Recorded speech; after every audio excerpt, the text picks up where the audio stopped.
오늘 밤에 주시는 하나님의 말씀 구약 성경 아모스 2장 13절에서 16절까지 교독하시겠습니다. 아모스 2장 13절.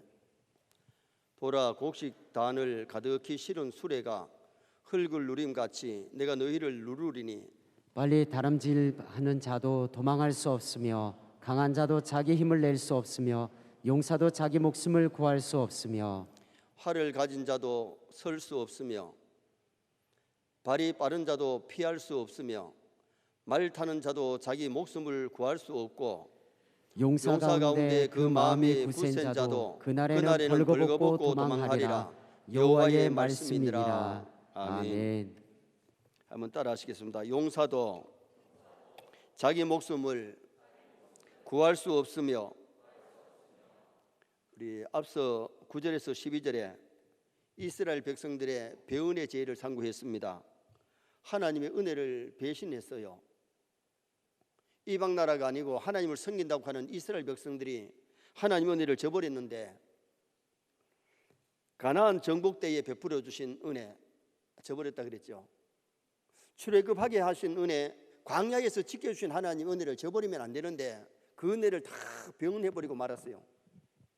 선자와 나신이를 세워주셨으면 선자들의 말을 듣고 말씀으로 돌아갔으면 그들이 살겠는데, 선자들의 말, 나신인의 말들도 제대로 듣지를 않았기 때문에 그들에게는 문제가 많이 생기게 된 거죠. 세상이 타락해도 교회가 타락하지 아니하면 하나님께서 그 지역 사회와 그 나라를 붙잡아 주실 줄 믿습니다. 교회가 타락하면, 신자가 타락하면 결국은 하나님의 채찍에 매를 들 수밖에 없고 심판이 임할 수밖에 없는 겁니다. 하나님의 백성인 이스라엘이 하나님을 모르니, 하나님을 멀리하니 이방을 닮아서 우상을 섬기고 물질을 따라가고 쾌락을 따라감으로 하나님께서 아모스 선자를 통해서 경고를 했지요. 아무리 경고해도 습관이 너무 습관적인 죄에 젖어 있어서 말씀으로 돌아오지를 못한 겁니다. 오늘 우리 신앙생활 할 때에 정말 하나님 중심으로 할 수 있기를 바랍니다. 신앙생활은 하나님 중심이 되어야 되고 성경 중심이 되어야 되고 교회 중심이 되어야 신앙생활을 바로 할 줄 믿습니다. 일본의 유명한 우치무라 성경연구회의의 지도자 우치무라 간조는 최대의 형벌은 품성이 타락하는 것이다. 최고의 형벌이 품성이 타락하는 것이라 그렇게 얘기를 했어요. 그러면서 다음과 같은 말을 했는데, 하나님께 거역한다고 해서 그 형벌로 곧 병에 걸리거나 가난에 찌달리거나 또한 사위의 지위를 잃는 것이 아니다. 물론 하나님이 빼앗으면 다 빼앗기시지만은 당장 쉽게 하나님이 그렇게 징벌하지 않는다는 의미입니다. 그런데 하나님께 거역한 목전의 형벌은 품성의 타락이다.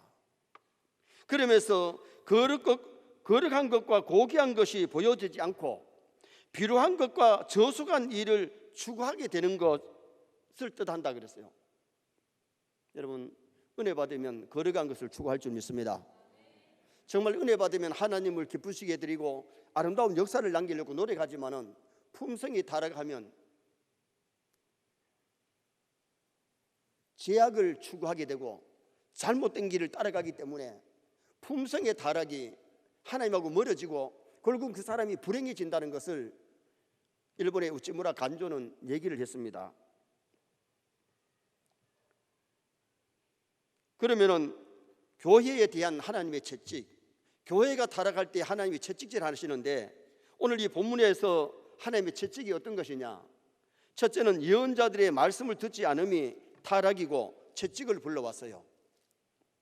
예언자들, 다시 말하면 하나님의 종들의 전하는 말씀을 듣지 아니함으로 징계를 불러왔다는 겁니다. 자, 2장 6절 말씀 한번 읽으시겠습니다. 여호와께서 이와 같이 말씀하시되 이스라엘의 서너 가지 죄로 말미암아 내가 그 벌을 돌이키지 아니하리니 이는 그들이 은을 받고 의인을 팔며 신 한 켤레를 받고 가난한 자를 팔며.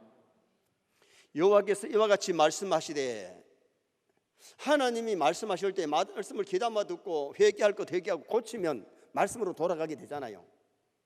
말씀을 귀로 듣기는 들었는데 마음으로 듣지 못하니까 하나님의 말씀으로 돌아가지 못한 것이 이스라엘 백성들이 징계의 매를 맞는 근본 이유가 됐다는 거죠. 우리가 중요한 것은 하나님의 말씀을 들을 수 있는 것이 복입니다. 하나님의 말씀을 들을 때에 성령이 교회들에게 하시는 음성을 들어야 정말 우리가 회개가 되고 말씀으로 돌아가는 놀라운 역사가 일어나요.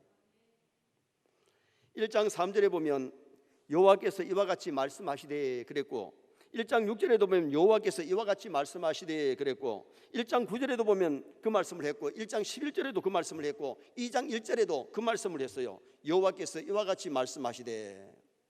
여러분, 하나님이 이스라엘 백성들을 너무너무 사랑하셔서 선자들을 세워가지고 하나님이 말씀을 주셨는데, 그 말씀을 듣고 말씀으로 돌아가야 되는데 말씀으로 돌아가지를 못했다는 겁니다. 하나님이 아모스 선자를 통해서 여러 번 말씀을 주셨지만은 그들은 회개할 줄 모르고 고칠 줄을 몰랐어요. 선자의 사명은 하나님의 말씀을 받았을 때에 바르게 전달하는 것이 선자의 사명이고, 또 이스라엘 백성은 선자들이 전하는 말씀을 듣고 하나님께로 말씀으로 돌아가는 것이 그들이 복받을 비결이죠. 하나님이 이스라엘을 위해서 대선자를 세웠는데 이사야, 예레미야, 에스겔, 다니엘을 통해서 하나님의 말씀을 전하게 만들었어요. 하나님은 대선자만 통해서 전한 것이 아니라 호세아, 요엘, 아모스를 통해서 소선자를 통해서 말씀을 주셨어요. 우리가 중요한 것은 목사를 통해 말씀을 주시든지 전도사님을 통해서 말씀을 주시든지 말씀 앞에 아멘 할 수 있기를 바랍니다. 말씀에 도전을 받아야 됩니다. 말씀을 들을 때 회개하고 대개하고 고칠 것을 고치고 말씀으로 돌아가야 영이 살고 육이 사는 그런 놀라운 역사가 일어나게 되는 거죠. 엘리 가정이 제약이 가정해 갑니다. 홈리 비나스가 제사를 멸시합니다. 제사장이 제사를 멸시하니까 백성들이 아무리 제사를 바르게 드리려고 갖고 와도 제사가 바로 시행되지 않으니까 문제가 참 많지요. 하나님께서 그것을 채찍질 하시는데 엘리 가정에서 하나님의 영광이 떠나버렸습니다. 떠나고 나니까 블레셋 전쟁이 일어났습니다. 적군이 쳐들어옵니다. 벗개를 메고 홈리 비나스가 전쟁터에 나가는데 벗개는 빼앗기고 홈리 비나스는 전쟁에서 전사를 해버립니다. 비나스의 아내가 벗개 빼앗다는 소리를 듣고 남편이 세상을 떠났다는 소리를 듣고 만삭이 돼가지고 아기를 낳으면서 죽는데 아들 이름을 이가봇의 뜻이 뭐냐? 하나님의 영광이 이스라엘에서 떠났다. 왜 이가봇이라고 지었어요? 하나님의 영광 회복해야 가정이 살고 나라가 사는데 하나님의 영광이 떠나기 때문에 이스라엘이 패망하게 되고 가정이 패망하게 된 동기임을 알았기 때문에 이가봇 이름을 짓고 세상을 떠났어요. 엘리 제사장이 의자에 앉았다가 벗개 빼앗긴 소리에 아들 둘 전사한 소리 들으면서 충격받아가 옆으로 넘어지는데 목이 부러져서 결국 세상을 떠납니다. 가정에 줄초상이 나지요. 벗개 빼앗겼지요. 나라가 기울어지지요. 이유가 뭐냐? 하나님이 어린 사무엘을 통해서 엘리 가정의 비극을 얘기했고 나라의 멸망을 예고했어요. 엘리 제사장이 그걸 들었으면 홈리 비나스를 매를 때리더라도 회개시키고 바로 세워야 되는데 하나님의 말씀을 듣고도 말씀으로 돌아가지 못했기 때문에 그 가정에 줄소상이 나고 하나님의 영광은 이스라엘에서 떠나버리고 말았던 거예요. 우리가 말씀에 귀를 기울일 수 있기를 축원합니다. 말씀을 대충 들지 말고 말씀을 귀담아 듣고 말씀을 마음에 새기고 마음의 변화가 일어나야, 마음의 심령의 부흥이 일어나야 삶의 부흥이 일어나는 거지, 심령의 부흥이 일어나지 않으면 삶의 부흥이란 없습니다. 하나님의 말씀을 읽을 수 있는 것이 복이고 들을 수 있는 것이 복인데 말씀을 읽다가 꺼리끼는 것 있으면 회개하고 말씀으로 돌아가야 돼요. 말씀을 듣다가 꺼리끼는 것이 있으면 회개하고 말씀으로 돌아가야 하나님 중심, 성경 중심이 될 수가 있는 거죠. 하나님을 믿고 의지하고 두려워해야만 되는데 이스라엘이 하나님을 떠나가니까 정치, 권력, 인간의 힘만 의지하게 된 겁니다. 13절 말씀 한번 같이 읽겠습니다. 보라 곡식단을 가득히 실은 수레가 흙을 누름 같이 내가 너희를 누르리니. 제약이 가능하니까 곡식을 가득히 실은 수레가 지나가면 짓눌개는 막 땅에 짓눌릴 겁니다. 이스라엘 백성들 제약이 가능하니까 하나님이 그들을 짓누르겠다고 하시는 메시지 말씀 아닙니까? 저는 우리 서인의 성도들이 말씀대로 살면 마음의 기쁨도 찾아오고 구원의 즐거움이 넘쳐납니다. 그러나 말씀을 떠나서 죄를 지으면 구원의 즐거움이 사라져버립니다. 그리고는 우리의 삶이 어려워지고 환경이 어려워지고 삶이 괴로운 인생을 살아갈 수밖에 없는 겁니다. 그래서 오늘 아침 오늘 저녁에 이 본문이 이스라엘 백성들이 회개해야 되는데 회개하지 않으니까 불구가 학력적인 하나님의 간섭, 하나님의 징계의 매가 그들에게 오고 말았던 겁니다. 말씀 듣고 말씀으로 돌아가고 하나님께로 돌아가야 살아요. 두 번째로 하나님의 심판의 원인이 무엇인지를 말씀하고 있는데 14절 말씀 한번 보시겠습니다. 빨리 다름질을 하는 자도 도망할 수 없으며 강한 자도 자기 힘을 낼 수 없으며 용사도 자기 목숨을 구할 수 없으며. 도망하는 사람이 다름질을 잘하면 도망갈 줄 알았지만은 하나님이 붙잡으면 다 잡히는 거예요. 요나가 다시스로 하나님 낯을 피해 도망을 칩니다. 니느웨로 가라 했으면 니느웨로 가야 되는데 반대 방향으로 가는데도 갔더니 막 풍랑이 일어나가지고 아이고 배가 출항 못한다. 그랬으면 배 못 안 탔겠죠. 처음에 탈 때는 아주 날씨가 좋습니다. 배를 타자마자 붕 하고 출발합니다. 후, 이제 살았다. 이제 내가 하나님의 낯을 피해서 도망갈 수 있으니 살았다고 생각했는데 지중해 중간에 오니까 막 풍랑이 일어나기 시작하는데 막 배가 뒤집힐 정도로 큰 풍랑을 만납니다. 누구 때문에 이런 풍랑이 일어났는지 제비를 뽑았더니 요나가 딱 아달이 됐습니다. 결국은 그 배에 타고 있는 사람들을 살기 위해서 요나를 들어서 바다에 던졌더니 큰 물고기가 삼켰습니다.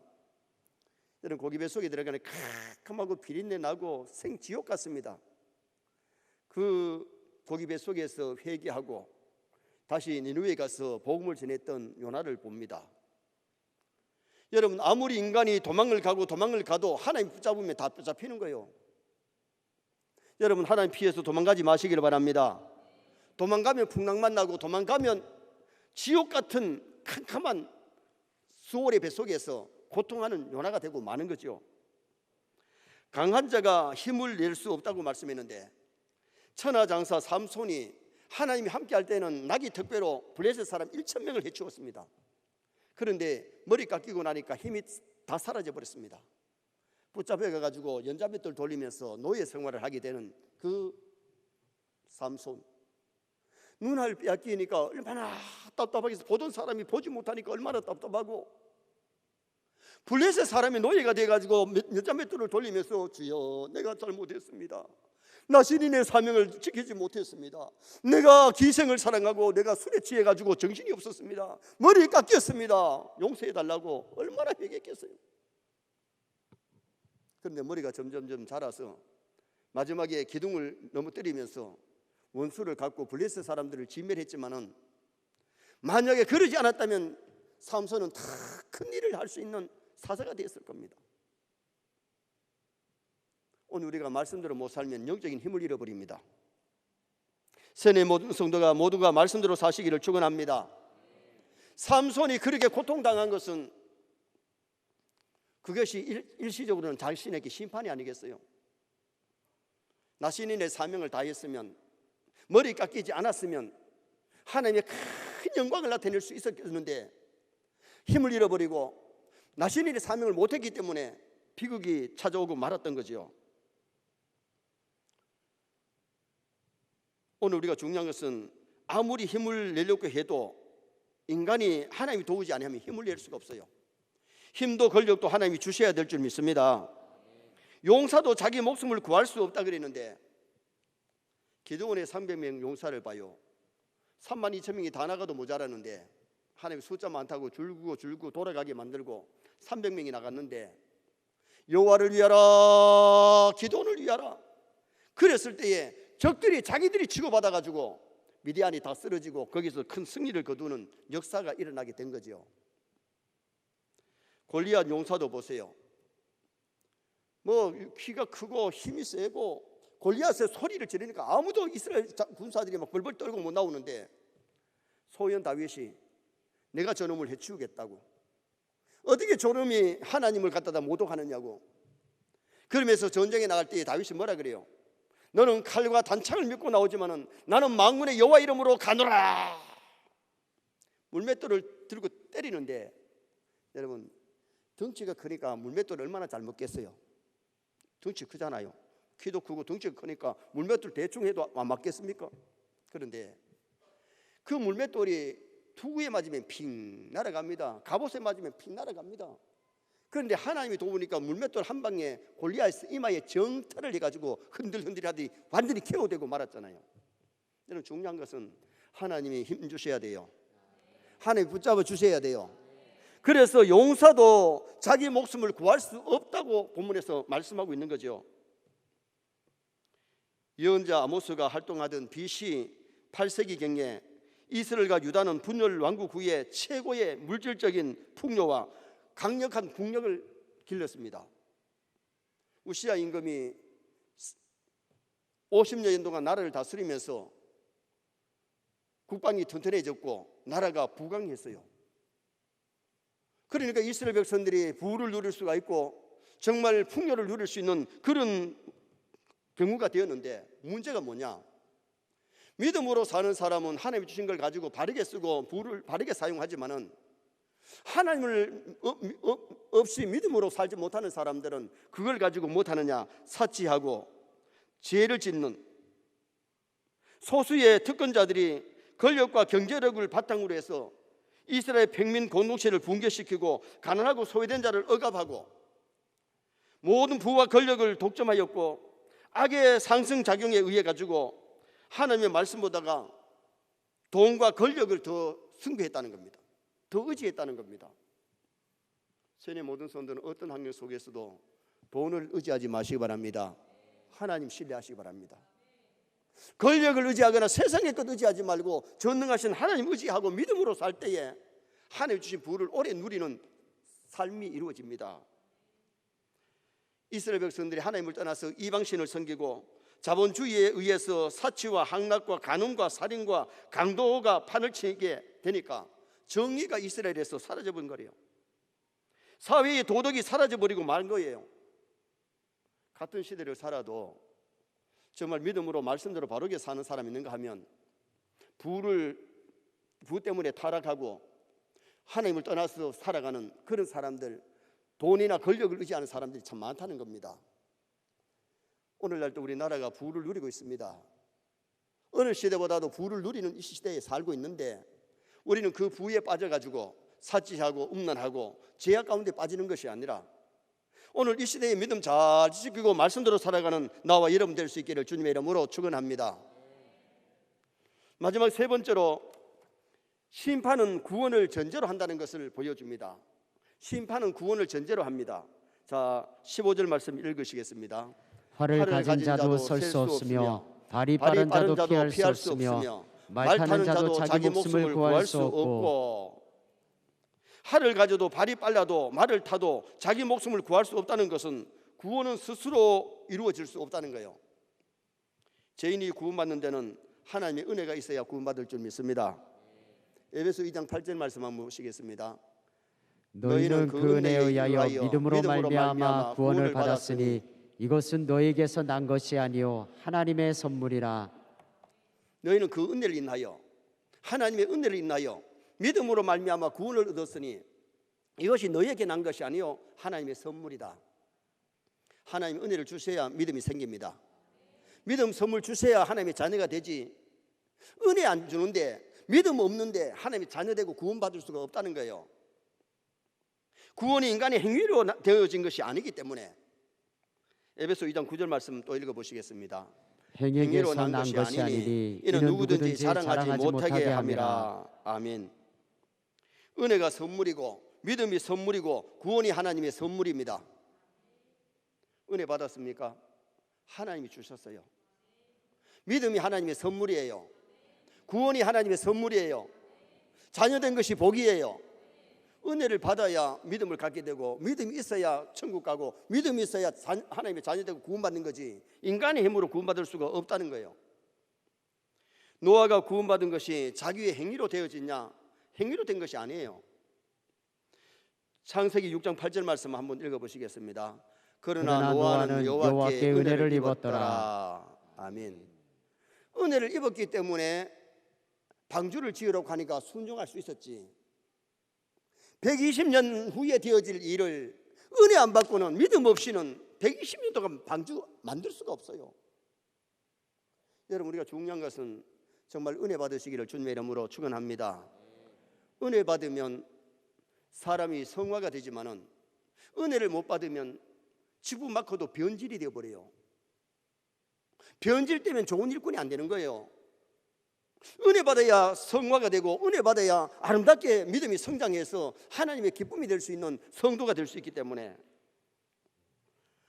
노아 심판 때에 심판 가운데서도 하나님은 은혜 입은 노아를 통해서 새 조상 만들고 구원시켜 주셨는데, 심판 가운데 먼저 구원이 있었다는 겁니다. 창세기 19장에 보면 소돔 고모라 성에 제약이 가능할 때에, 심판하실 때에 그 가운데서 하나님은 롯과 두 딸을 구원시켜 주셨어요. 여러분 아셔야 됩니다. 마지막에 큰 심판이 있는데, 심판 전에 하나님은 자기 백성을 구원하실 줄 믿습니다. 창세기 19장 16절 말씀 한번 읽어보시겠습니다. 그러나 롯이 지체하며 그 사람들이 롯의 손과 그 아내의 손과 두 딸의 손을 잡아 인도하여 성 밖에 두니 여호와께서 그에게 자비를 더하심이었더라. 하나님께서 그에게 뭘 더하셨다고요? 자비를 더하셨어요. 은혜를 더하셨어요. 그냥 두면 같이 롯도 두 딸도 롯의 아내도 다 불타는 거예요.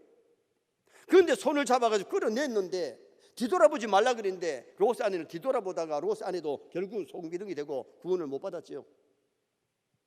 그러나 롯과 두 딸은 소알성에 피해서 거기서 구원을 받고 살아가게 되는 사건이 나타납니다. 하나님께서 심판하실 때도 자기 백성을 구원해 주시는데, 여리고성이 멸망하는 가운데도